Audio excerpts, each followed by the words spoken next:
আগামীকাল 12 ফেব্রুয়ারির জাতীয় নির্বাচন নিয়ে কিছু গুরুত্বপূর্ণ তথ্য। আর এ বিষয়ে এমন কিছু তথ্য সামনে এসেছে যা বাংলাদেশ নাগরিক হিসেবে আপনার জানা অত্যন্ত জরুরি। চলুন বিস্তারিত জেনে নেই।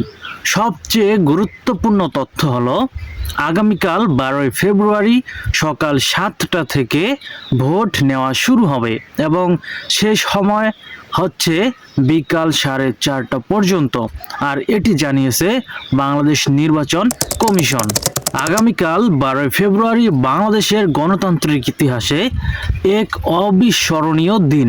ত্রয়োদশ জাতীয় সংসদ নির্বাচন ও গণভোটে দেশের 299টি সংসদীয় আসনে মোট 12,77,11,793 জন ভোটার তাদের ভোটাধিকার প্রয়োগের সুযোগ পাচ্ছেন। অর্থাৎ এইখানে কিন্তু একটা আসন এখন পর্যন্ত হিসাব দেওয়া হয়নি, অর্থাৎ 299টি আসনের হিসাব এখানে দেওয়া হয়েছে এবং পরিসংখ্যান অনুযায়ী বাংলাদেশের সবচেয়ে বেশি ভোটার যে আসনে সেটি হলো গাজীপুর 2 আসন এবং এই একক আসনে মোট ভোটারের সংখ্যা হচ্ছে 8,04,333 জন। আর সবচেয়ে কম সংখ্যক ভোটার বাংলাদেশের যে আসন অর্থাৎ সেই আসনটি হলো ঝালকাঠি 1 আসন। সেখানে মোট ভোটারের সংখ্যা মাত্র 2,28,431 জন। এমনই একটি রিপোর্ট প্রকাশ করা হয়েছে। এখন সবচেয়ে ইম্পর্ট্যান্ট একটা বিষয় হচ্ছে এইবারের নির্বাচনে আমরা সকলেই জানি যে অনেক বিপুল পরিমাণে নিরাপত্তা কর্মীকে মাঠে নামানো হয়েছে অন্তর্বর্তী সরকারের পক্ষ থেকে। কেন? কারণ নির্বাচনটাকে অনেক সুষ্ঠু এবং সুন্দর করার জন্য। এখন প্রশ্ন হচ্ছে নির্বাচনের আগে অথবা এই যে নির্বাচন চলে এসেছে অনেক সময় রাতে অথবা দিনে বিভিন্ন ধরনের কারচুপি হয়। কেমন? যেমন টাকা দিয়ে ভোট কেনা থেকে শুরু করে আরো নানা ধরনের প্রতারণা। এখন আপনারা যদি আপনাদের জানা মতে অথবা আপনারা যদি প্রমাণ সহ এমন কিছু উপস্থাপন করতে পারেন যে কোনো কেউ যে কোনো ব্যক্তি ভোট কিনতেছে বা ভোট নিয়ে কোনো দুর্নীতি করতেছে, যদি সেটি আপনারা প্রমাণ সহ যদি উপস্থাপন করতে পারেন, অর্থাৎ প্রমাণ সহ যদি সেটা আপনারা যদি আইন শৃঙ্খলা বাহিনীকে যদি দিতে পারেন, তাহলে তার বিরুদ্ধে আইনগত ব্যবস্থা নেওয়া হবে। আর নাগরিক হিসেবে আপনার একটাই দায়িত্ব, সেটা হচ্ছে দুর্নীতিকে দমন করা।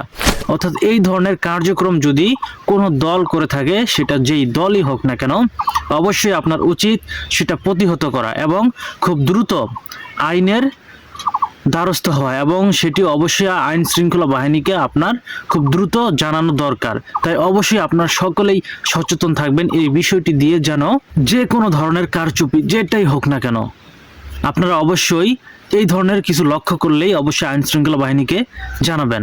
আর দলমত নির্বিশেষে আমরা সকলেই একটা কথাই বলবো, সেটা হচ্ছে যে বাংলাদেশে যাতে এবার নির্বাচনটা অনেক সুষ্ঠু এবং সুন্দর হয় এবং আপনারা আপনাদের অবস্থান থেকে অবশ্যই সবসময় সজাগ থাকবেন। কোনো একটা ভুল ক্রমে বা কোনো একটা ওই ধরনের ক্রিটিক্যাল বিষয়ে আপনারা কখনোই নিজে হস্তান্তর করবেন না। আইন শৃঙ্খলা বাহিনী রয়েছে, তাদেরকে অবশ্যই আপনারা অবগত করবেন এবং আপনারা নিজেদের অবস্থান থেকে সবসময় সচেতন রাখবেন। কোনো অনিয়ম বা অশৃঙ্খলাতে নিজেকে জড়াবেন না। যদি আপনারা জড়ান তাহলে অবশ্যই আইনগত আপনাদের বিরুদ্ধে ব্যবস্থা নেওয়া হতে পারে এবং এই বিষয়গুলো অনেক কঠিন পর্যায়েও চলে যেতে পারে।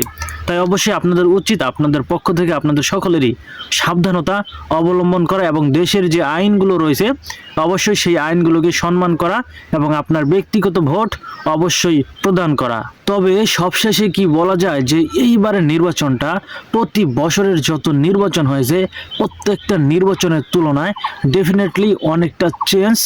কমেন্টে আপনার অভিজ্ঞতা আমাদের জানান। ভিডিওটি ভালো লাগলে শেয়ার করুন এবং নতুন আপডেট পেতে আমাদের চ্যানেলটি সাবস্ক্রাইব করুন। পরবর্তী আপডেটের জন্য আমাদের সাথেই থাকুন। ধন্যবাদ।